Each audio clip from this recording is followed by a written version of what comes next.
Coke can দিয়ে বানালাম fish ট্যাঙ্কের অক্সিজেন মেশিন। কোক ক্যানের ভিতর এমন জিনিস দেখলে বিশ্বাস হবে না।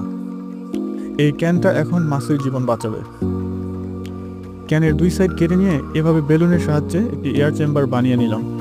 এ ধরনের একটি ক্যাপ নিয়ে তাতে কিছু ছিদ্র করে নিব। সামান্য কিছু টিউব নিয়ে ঠিক এভাবে একদম সেন্টারে ফিক্স করব। এটি মূলত এয়ার প্রেশার ভালভ হিসেবে কাজ করবে।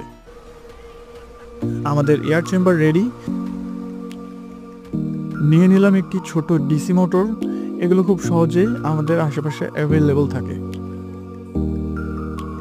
এয়ার চেম্বারে এয়ার ফ্লো করানোর জন্য এ ধরনের একটি মেকানিজমের প্রয়োজন হবে। পুরো সিস্টেমটিকে অ্যাক্টিভেট করতে ব্যাটারি সুইচের মাধ্যমে মোটরে কানেকশন করে নিব।